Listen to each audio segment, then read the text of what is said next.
Good afternoon, everyone. Welcome to the discussion of Ukrainian Contemporary Art Triennale Ukraine cross-section with the theme Ukraine Unmuted this year.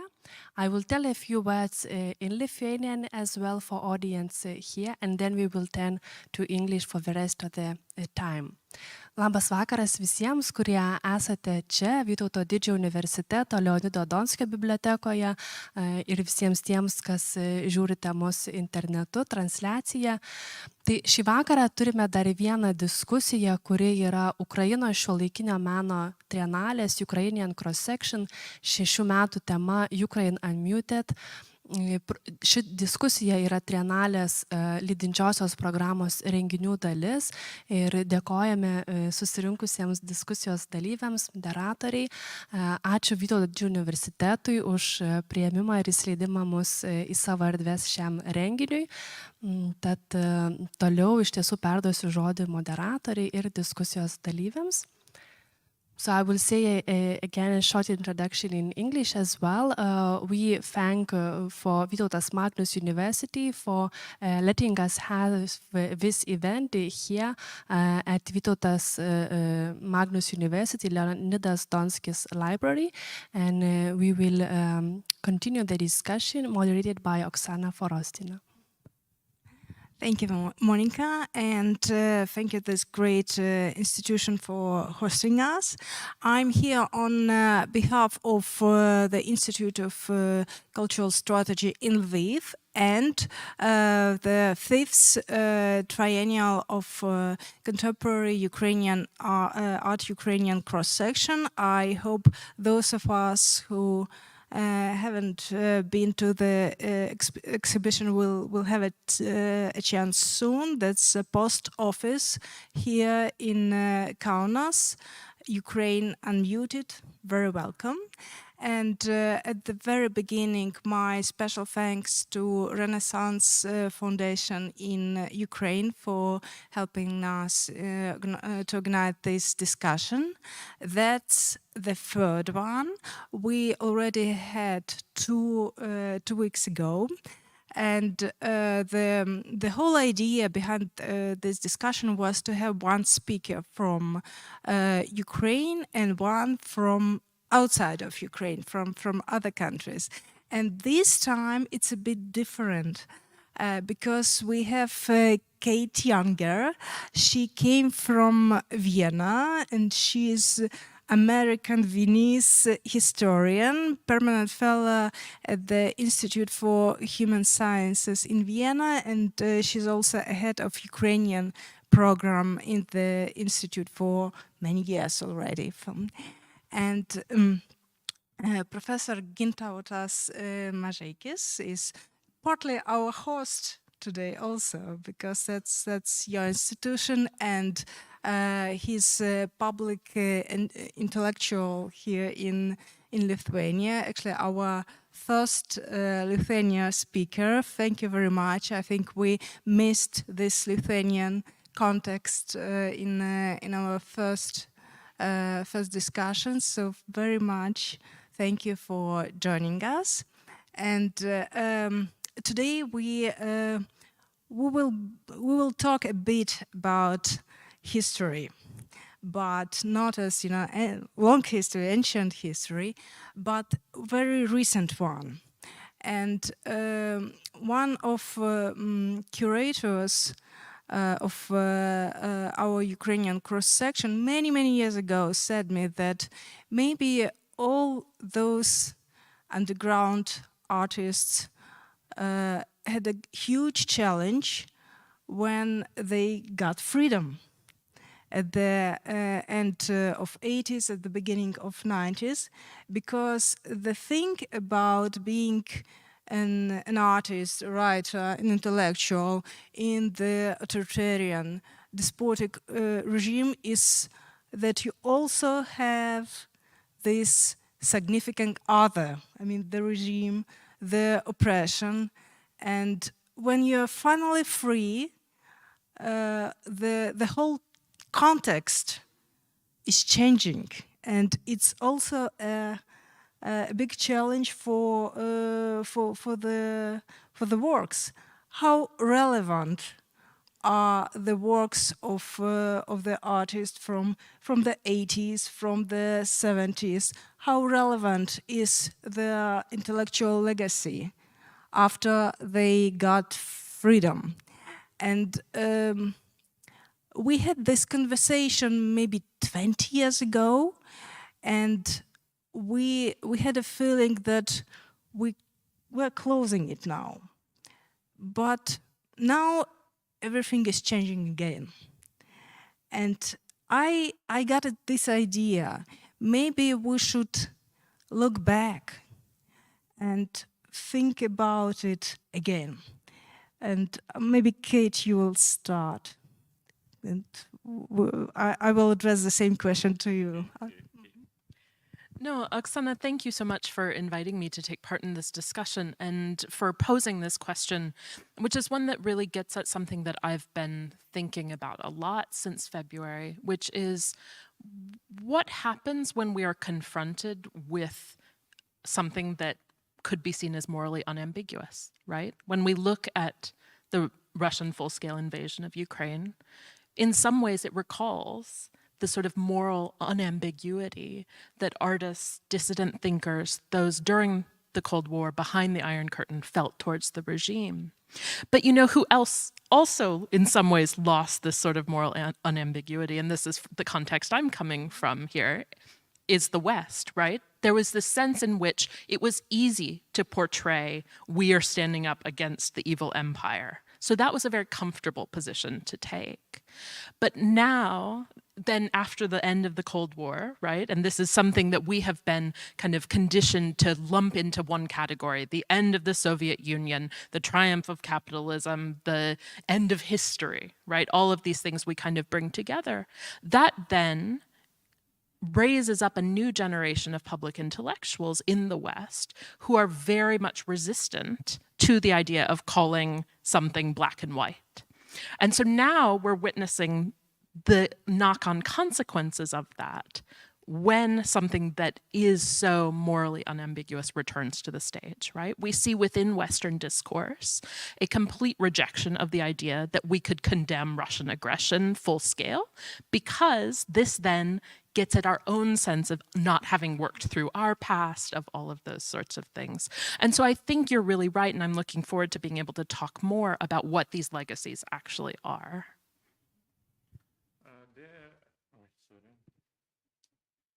At the beginning, I would like to remember one American, probably, and Britain philosopher Samuel Huntington, who wrote his famous book, The Clash of Civilization, which was very criticized after publishing that it was too much imaginary about the clash of civilization.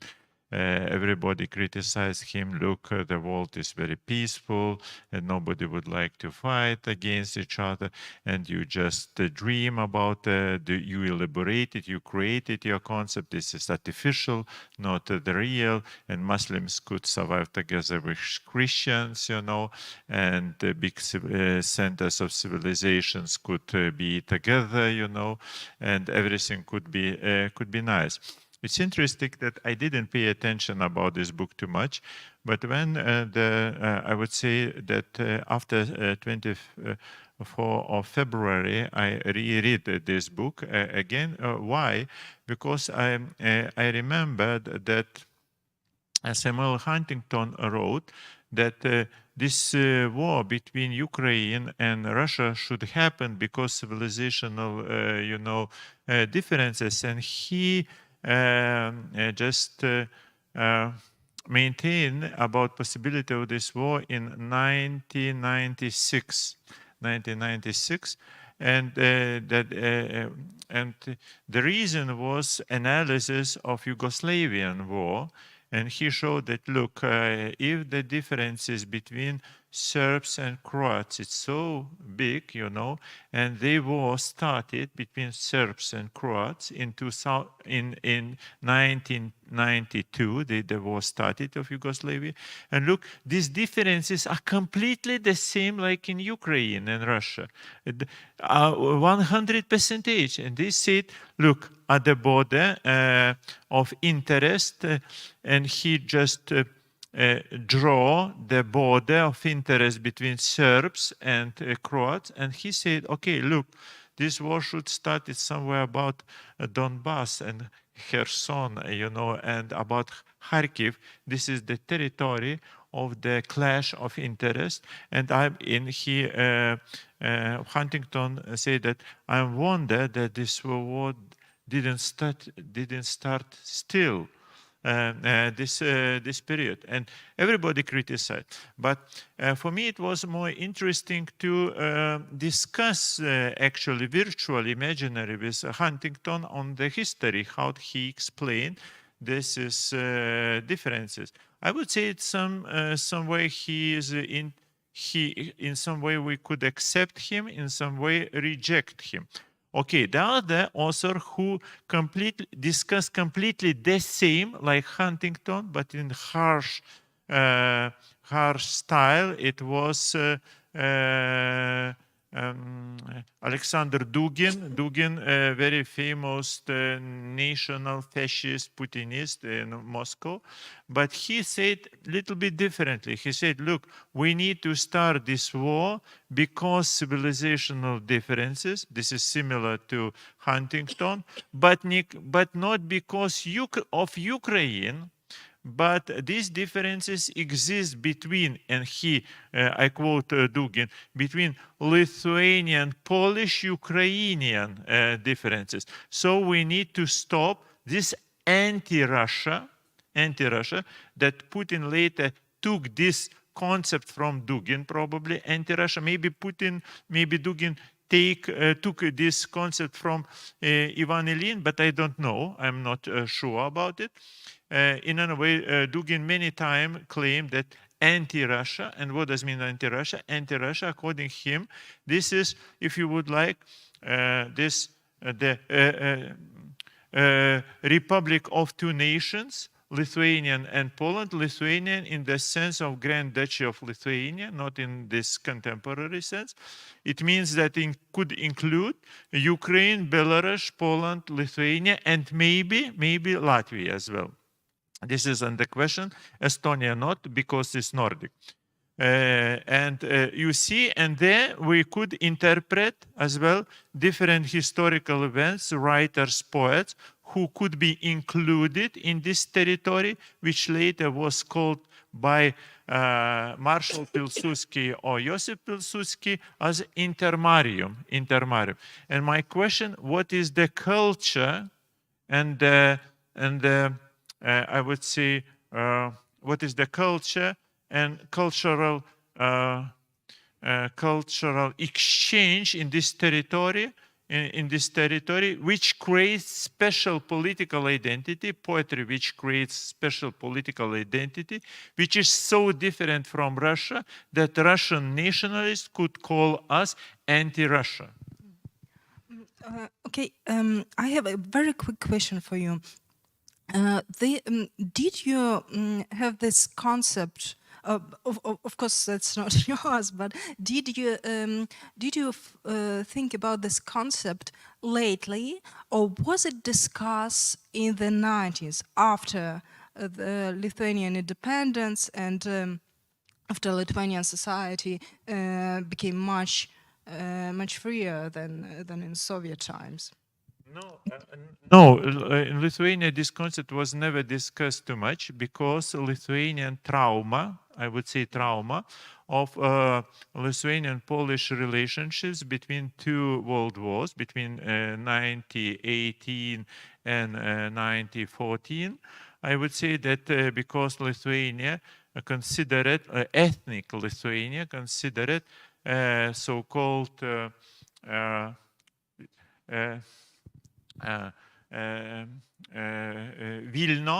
Vilno Republic, Litva Šetkova, Vilna Republic, Central Lithuania. Very short such kind of republic existed like for 2 or 3 years before inclusion into Poland. And later, in a way, Lithuanians very critically accepted Pilsudski idea as some sort of an attempt to occupy or to be Lithuania, to provide hegemonic Polish culture in Lithuania, and therefore they said that we need to reject this Polish invasion. And I would say, if we will read Ukrainian text of pre-war, you know, some related, some metonymia, Banderovцы literature, you know, that we could find completely the same reaction on Poland literature, that to these countries, I would say probably, and Western Belarus, in some one way, rejected Polish culture because of they considered it as hegemonic, mainstreaming, you know, or aggressive, colonizing. And this is why they rejected. But the result was terrible, because all these territories split it, you know, they didn't support each other in the dangers of Soviet occupation, in front of Soviet occupation. They didn't support each other. And I just remember that last trip of the last, that partisan of so-called Union UNSO or Banderovцы, who imagined that they need to escape from Ukraine to Lithuania, you know, at the beginning of 50s, you know, that they imagined that there's some kind of partisan movement still exists in Lithuania. This was a fairy tale of them, you know, but in any way it shows that such kind of collaboration could be created. And Solzhenitsyn in his Archipelago Gulag wrote that after Second World War, Banderovцы, Lithuanian Green Brothers and the others, they meet each other, but not in the forest, unfortunately, but in Gulag. You know, this was the end of the split between Poles, Lithuanians, Ukrainians, and Belarusians.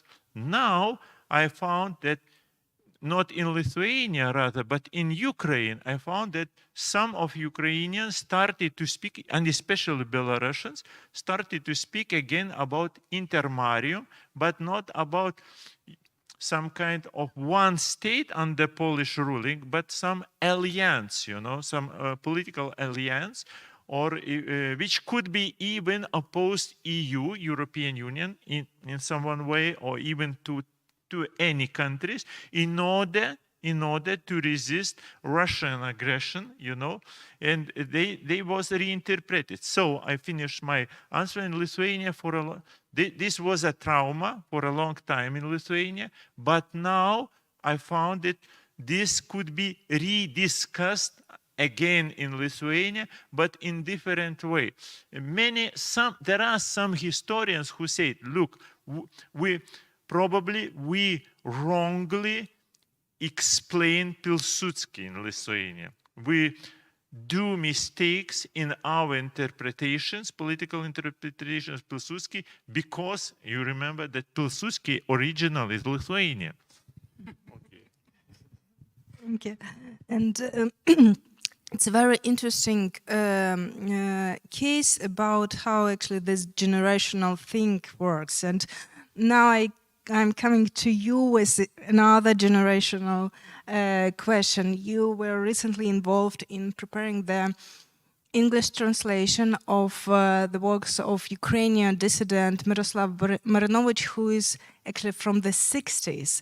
And as we have a broad audience here, also online from different countries, I will make a short remark that Myroslavo Marynovychiaus, who is a long-time political dissident, in my opinion, one of the few Ukrainian dissidents, one of the few Ukrainian intellectuals of that generation who are still relevant.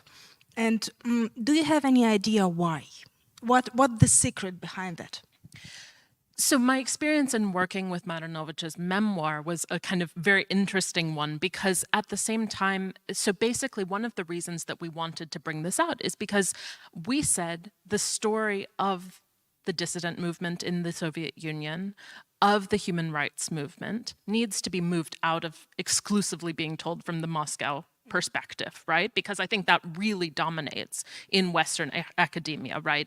We're going to talk about Solzhenitsyn, we're going to talk about Sakharov, and then we're going to be done.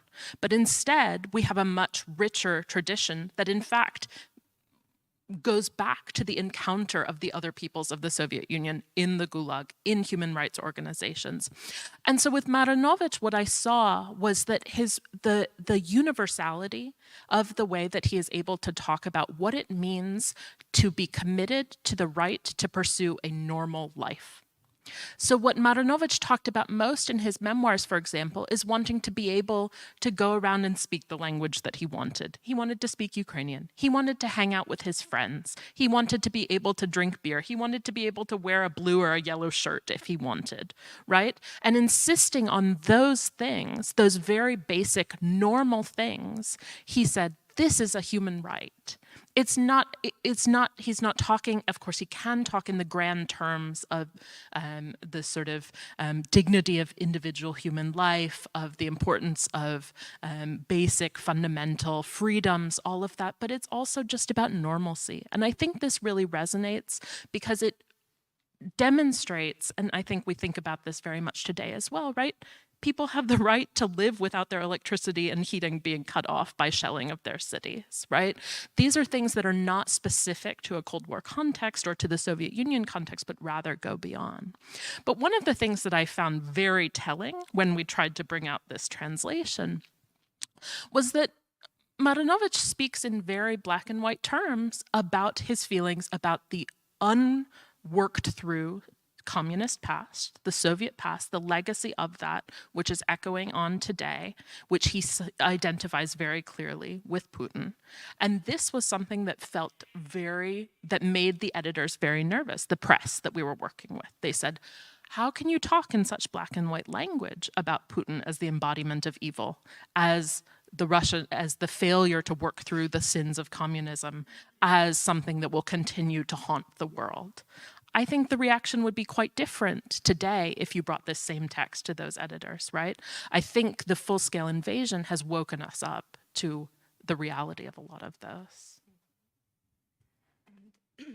Could you give us some Lithuanian context of the same period or the same generation? Do you think there are still Lithuanian intellectuals of dissidents of the 60s or maybe later who are still relevant, and why? And did you have this discussion maybe in 90s, maybe later? So did you call them? So what was this? Did you have this generational clash? Yes.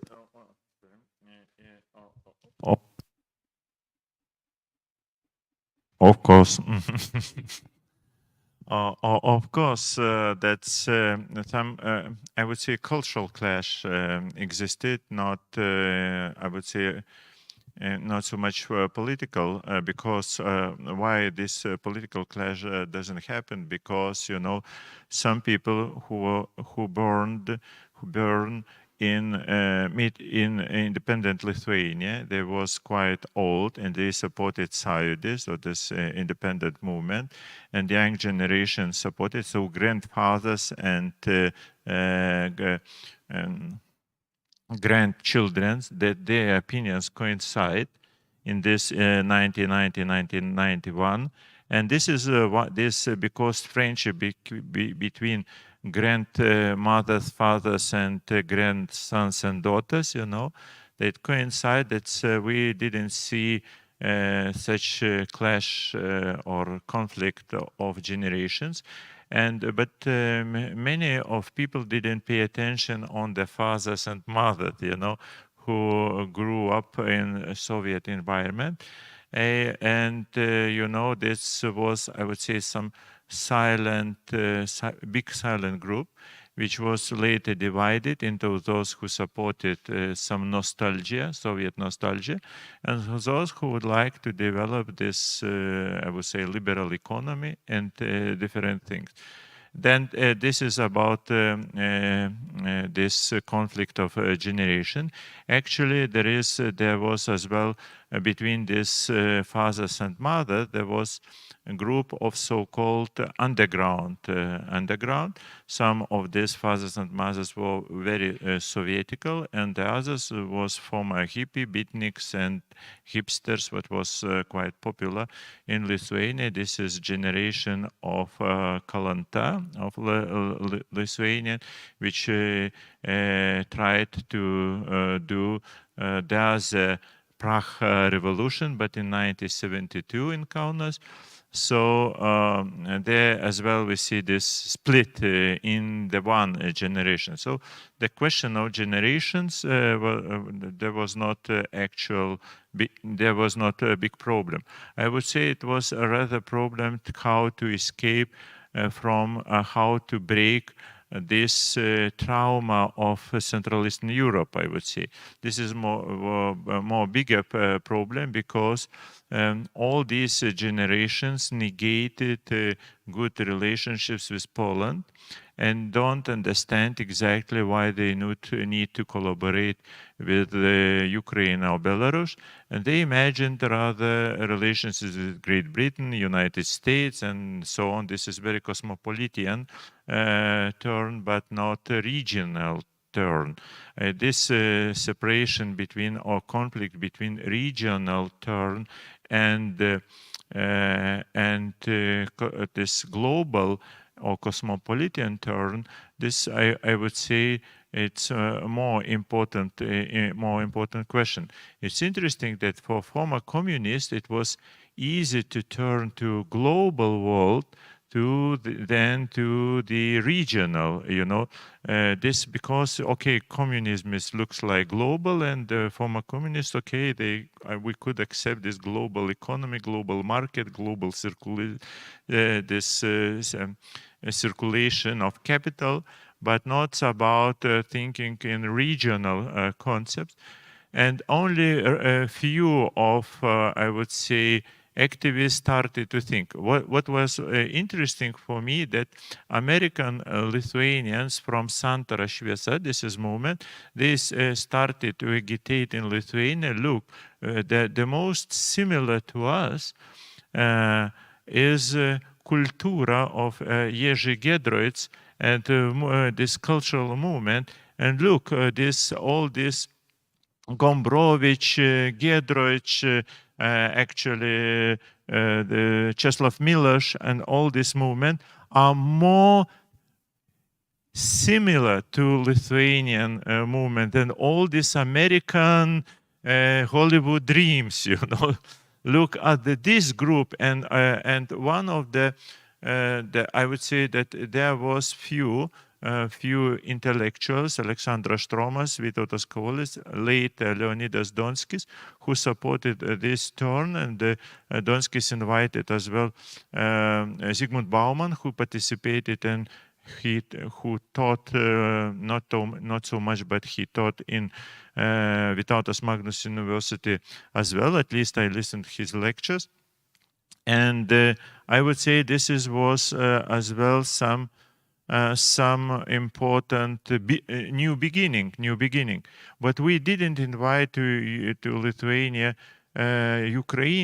Ukrainian professors, no poets, no writers. And only in this year after war we started to do it. Like, for example, we invited the band Sabaka and the writer Sergei Zhadan and Andriukovich, and that many of poets as well, and this is I would say, and some actually producers to Lithuania started to work directly with them. I would say this is, on my opinion, this breakthrough is the most important what could happen. Thank you, Putin, for the opening of Ukraine. Do you mind if I jump in there? Because I think I think it's really interesting that you bring Giedroyć up here, because I think this is getting at this question that we're kind of circling around of why is Poland now different, right? And I think why. So basically, if we're looking at this region, at these sort of shared historical experiences of Lithuania, Western Belarus, Ukraine, right? We kind of see the two sides of that triangle. Right, so we see Poland on the one side and we see Russia on the other. And I think here Giedroyć has a lot to, we owe a lot to him that in the post-war period, it was able to be said Poland will respect the borders, right? So the borders of these, there will be an independent Belarus, there will be an independent Ukraine, there will be an independent Lithuania, right? So saying firmly, this is going to be our policy and we are going to sit here in Paris and we're going to work to make that happen. And I think this is a working through of some of these historical inequities and the power that is imposed from one people on another that then opens up possibilities for the future. And I think you're right that there's only now that we're kind of beginning to reckon with what that means and the potential that it opens up. And I think that that's a really wonderful thing. But it also kind of reminds us of all of the other power hierarchies that still wait to be worked through and to be thought through. And this is where I mention an anecdote that I saw recently, a new series that has been started by the University of Amsterdam, I think it is. So they've started a new series of lectures, online events, whatever, that they're calling East-splainers. So we're now all familiar with West-splaining, right? This is something that has entered our vocabulary now. Yes, the West thinks that it can tell the East what they can do. So, okay, so we're gonna have East-splainers. That's a great thing to sort of reimagine. So I start looking at who they're inviting. Russian name, Russian name, Russian name, right? And so we still have this hierarchy that even when the West thinks, okay, let's bring the East in, who do they look to? It's over the heads of the people who can actually tell this story the most interestingly. And so we still have a lot of work to do on that front.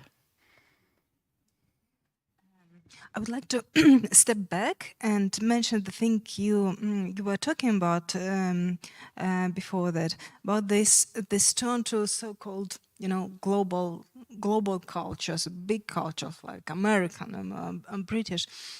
Don't you think that behind that sentiment there is a sort of fatigue of being underground, of being oppressed? So that was a kind of declaration of normality, a declaration of freedom. Maybe you remember actually how it was back then. I would say that this, a complex of victimization. This complex characterized Central Eastern Europe after collapse of Soviet Union, when many of countries, Slovaks, Czechs, Croats, Poles, Lithuanians, Latvians, tried to present themselves as the victims of, colonial Russian regime, and it means, and to present themselves as a former oppressed nations that couldn't create nothing important for the world, and which could not compete with Russian culture. And it was, I would say, it's some self-humiliation through victimization, which doesn't help to be equal participant of a cultural dialogue, in the Western countries and the world. And it was the real problem. And we didn't try to create our own, I would say, cultural capital circulation in our region. It means that one time, a few of my friends from Croatia came to Lithuania and first time saw Čiurlionis exhibition, and they said, wow, they said, look how it's good, looks why we didn't know about him nothing, you know, in Croatia. And one of them, my good friend, explained, look, because the domination of British and French museums in our memory and our, you know, they completely colonized these museums, and their editions completely colonized our memory and art acceptance. And we don't know, no Čiurlionis, no other painters, if they are not the part of cultural capital of these museums, So in order to participate in the memory, in order to build common heritage,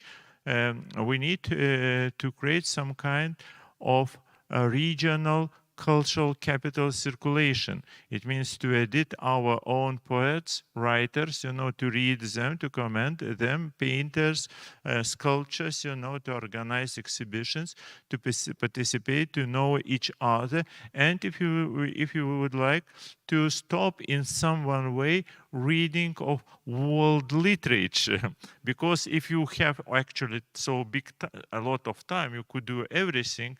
But if you have only a couple hours per day, you know that, and you need what to read. This is very important, you know, to invite regional poets and writers. But why do you need? Because it depends from your needs and supply. And I would say that only if we will organize common exhibitions, you know, or some conferences or forums and you will be invited to read something. Because, for example, that I found Sergei Zhadan, his novel Voroshilovo, and tried even to read in Ukrainian language. It was absolutely terrible for me for the first 2 days. I would say later it became more or less normal. The book is wonderful, unbelievable, very good, I would say. But why I did it? Because I have many friends in Ukraine, and I would like not only to speak about, you know, that some American writers, you know, but as well to be friendly to them, to show that I knew your painters, writers, you know, because we're talking together, not to be, you know, alienated. This is, but as well, you see, this is a problem because it is the only beginning, liberation, not from Russia culture as well, but as well from Western monopolization of culture through acknowledging each other in this region. I think that's so important, and I think it's a wonderful project, and that we should put whatever resources and efforts we can into making that happen. And I think the other thing that we can do is, and this is not something that should have to be on the backs of people who come from this region, but it does fall there, is to bring these new ideas and new topics into the world conversation as well, right?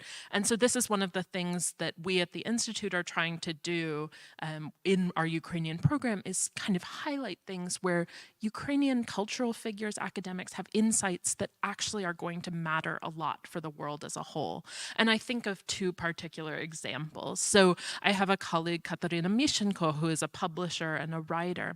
And she wrote this spring of something that she noticed as Ukrainians are caring for each other during the war, right? So as it falls on them to kind of reach out and look after the more vulnerable in society.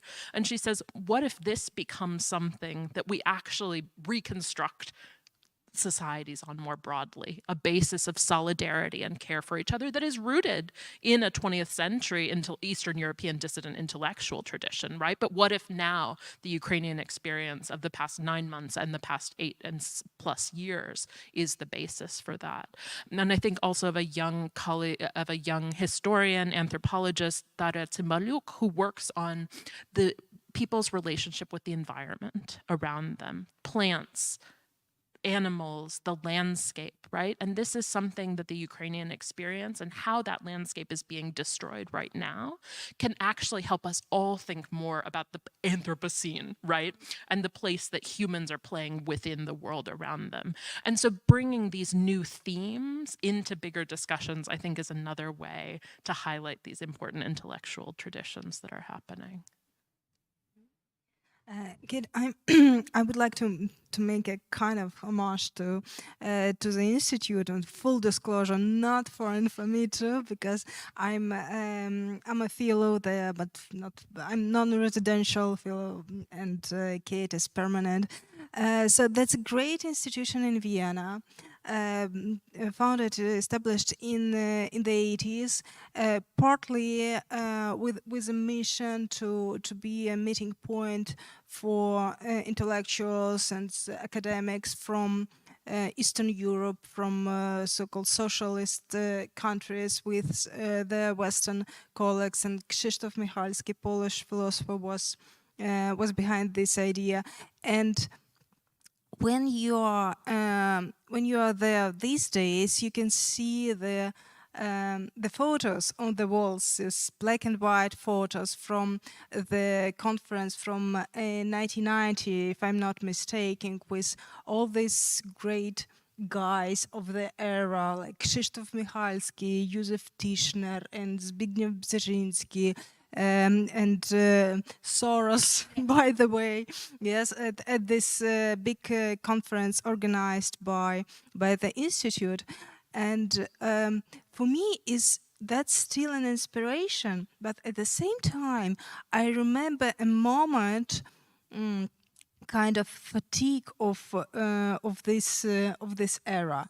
And now, after invasion, we Ukraine, and I guess in a broader sense, the whole part of the world, also Lithuania, also Estonia, all our countries, we have our moment at some point. You know, we have attention, and I already think about how to avoid this kind of fatigue in future.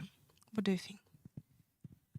This is one of the most difficult tasks ahead of us, right? But I think a little bit of what I was saying just now is one of the ways that I'm thinking about avoiding it, right? Is by constantly bringing, and this is a lot of work, but by constantly bringing new approaches and new ways of thinking to the table, of making sure that we're not kind of having the same conversations over and over. And I think there is a richness of thought coming from this region that can be drawn on to make sure that that continues to happen. The other thing I would say is that fatigue goes both ways. One of the things, so when I was putting together this photo exhibition, we were reading over the conference transcripts from the time. And basically this was a conference at which thinkers from this region came together very much with representatives of big Western institutions. Jeff Sachs was there, people like this, right?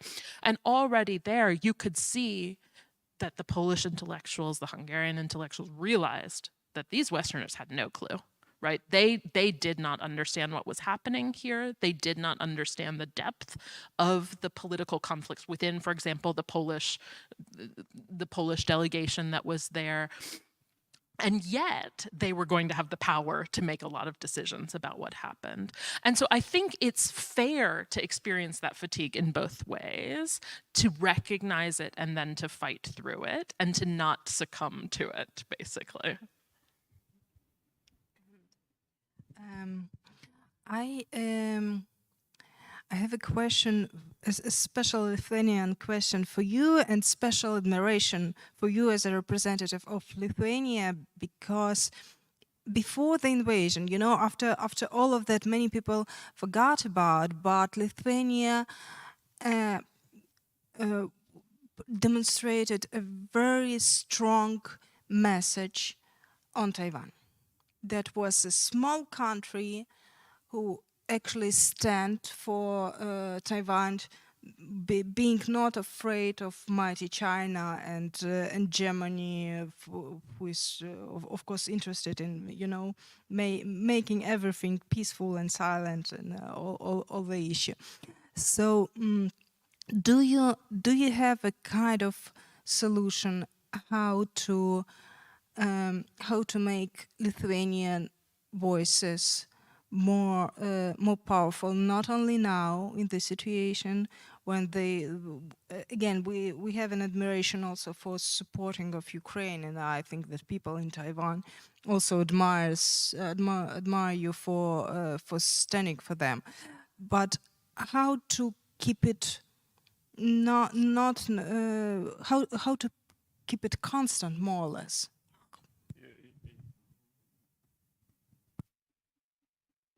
You know, that's I would like a bit return back in order to answer this question.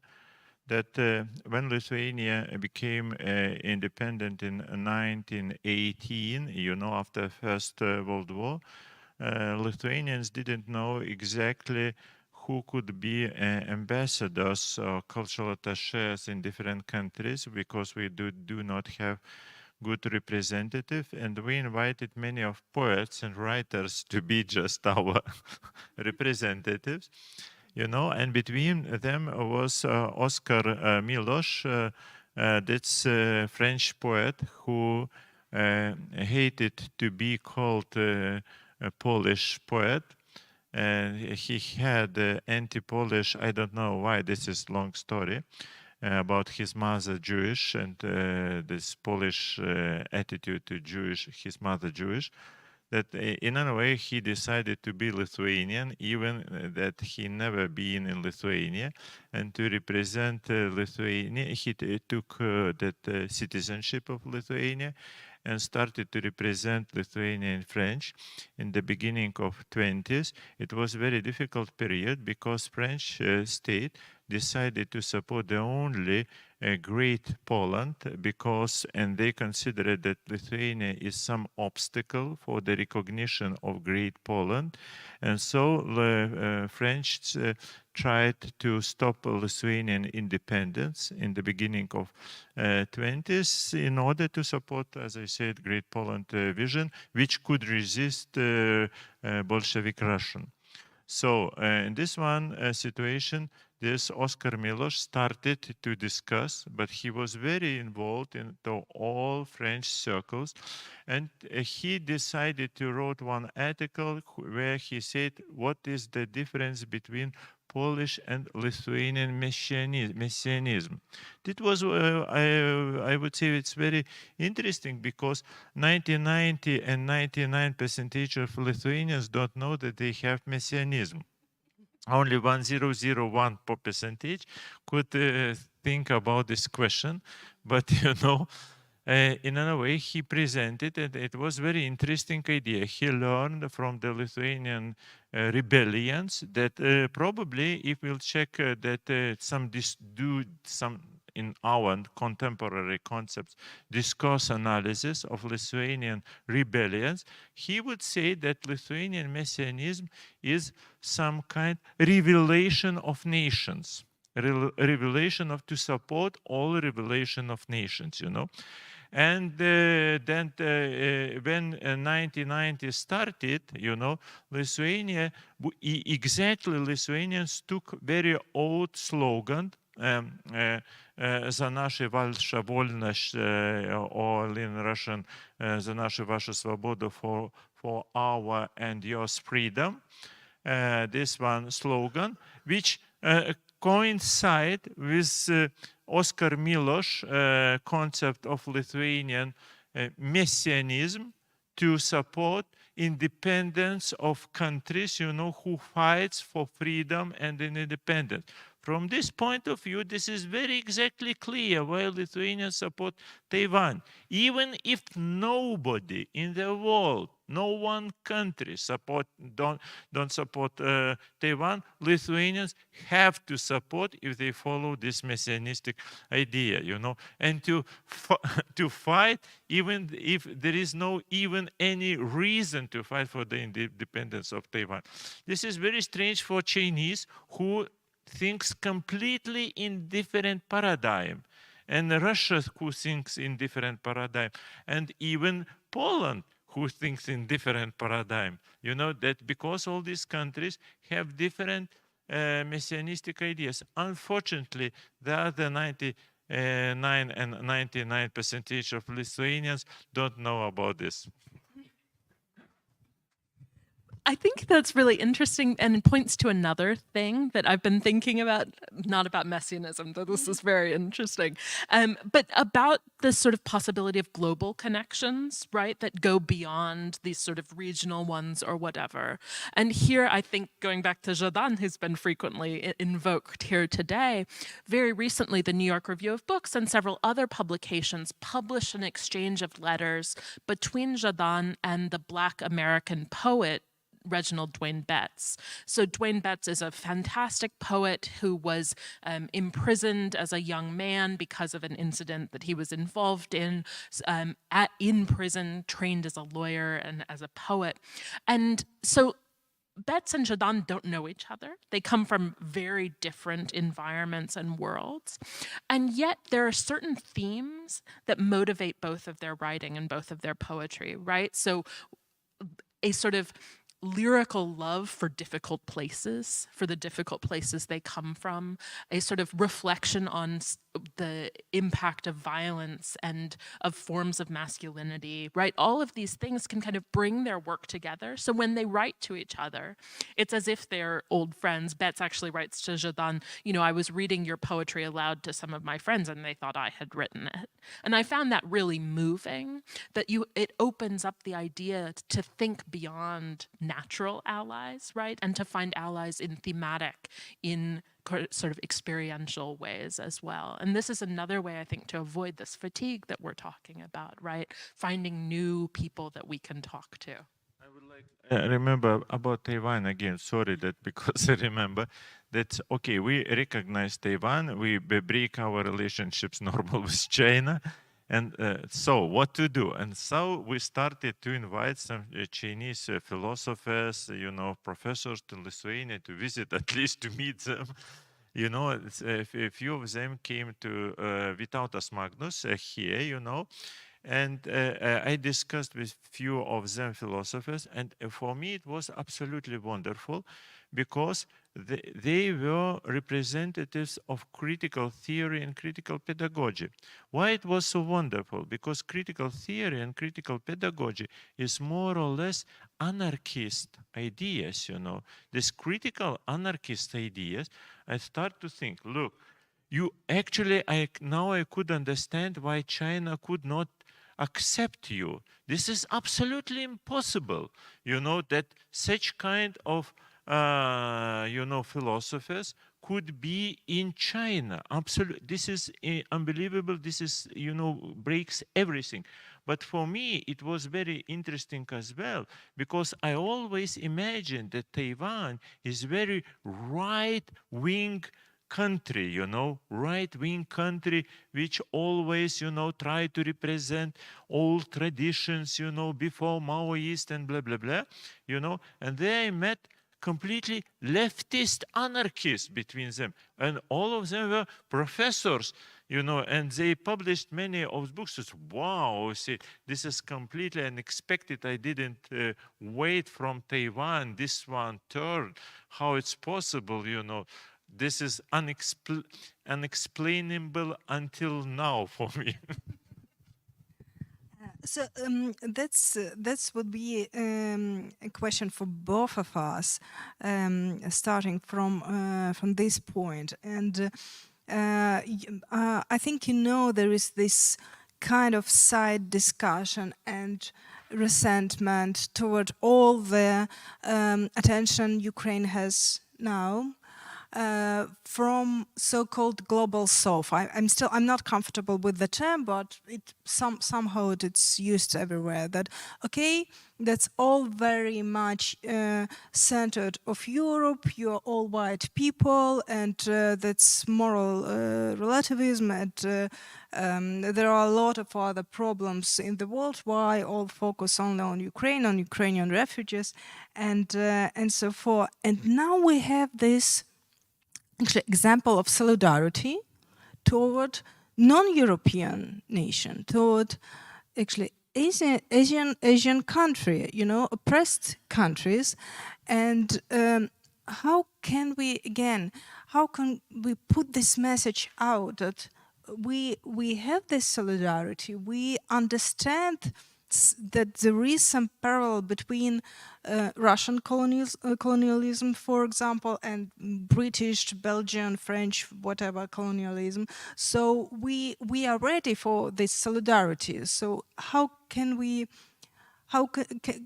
pack this message effectively?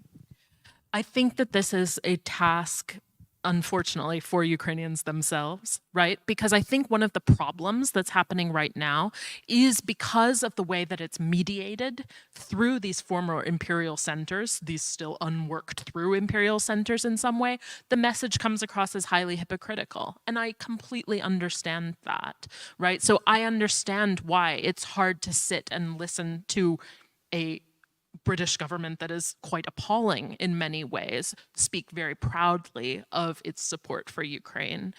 But Ukrainians have the language to talk about this, and so many of our Ukrainian colleagues are doing this wonderfully, about the solidarity that they feel with other post-imperial societies, about the ways in which this is a war of imperial aggression, a colonial war, right? These terms resonate. I think the other thing that has to always be emphasized is this is not about sort of, we want to bring Ukraine down to the suffering that other peoples of the world are feeling. Rather, it's about setting a new standard that needs to be extended globally, right? How refugees have been treated, how Ukrainian refugees have been treated in Europe needs to be the standard, right? We need to make that a more universal pattern. For me, the biggest impression after 24th of February, I got very deep impression that so many million of refugees Poland accepted. You know, for me it's some kind.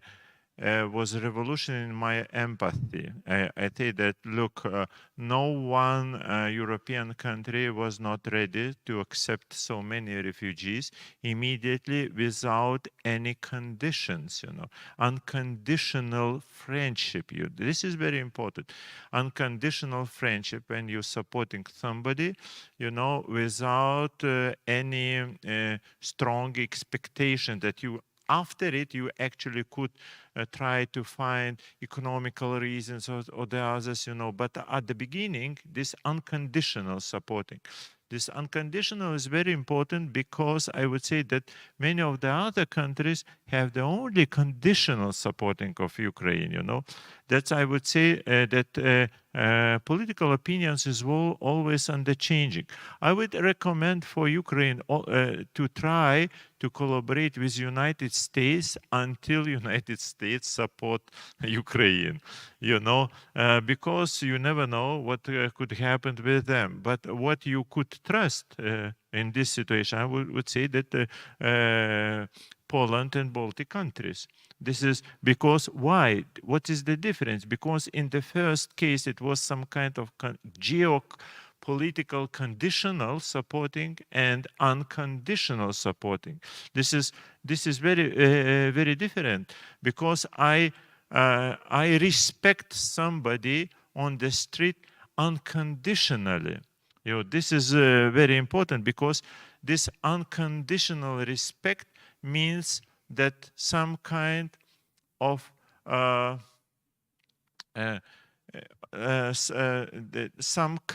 respect of myself. You know, this is why important. I support Ukraine not because I am looking something from Ukraine, but because this is my identity.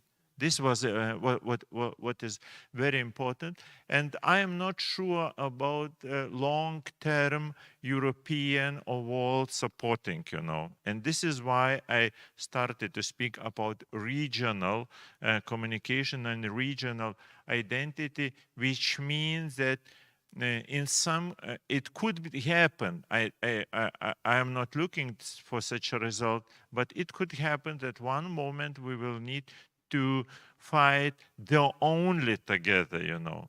And this is why it's important this unconditional, being together.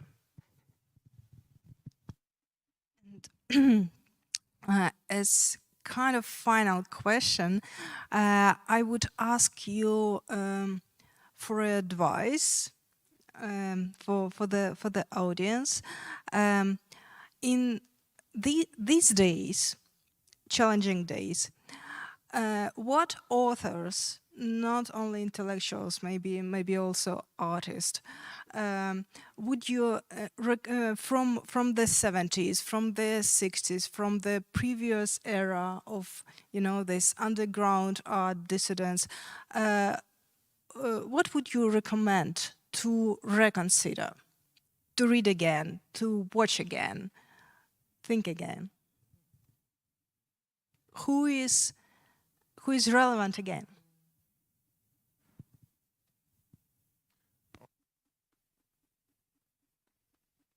That's it's for me. It's not very clear your intention of question, but I just thought when you asked, I thought, okay, who could represent some independent Lithuanian spirit, in other countries, in novel, I would say, in fiction style.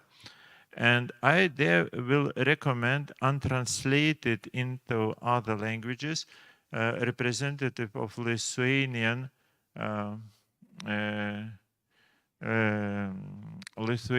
magical realism. Just one moment, just. Oh yeah.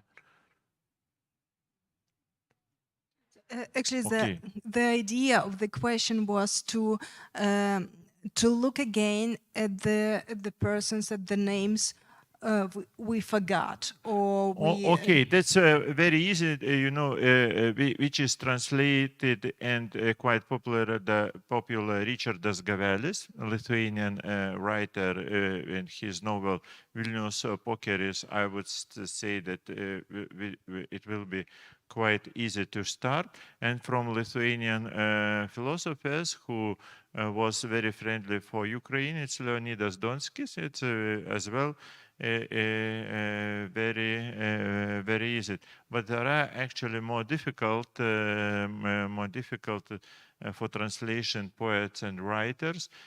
So because there was quite popular Lithuanian magical realism, but which is not translated into many of languages, but it's very, I would say, native, or if you would like, pagan, and it will, many of Polish readers could be very happy, because in their romantic, imaginary, all Lithuanians little bit savage and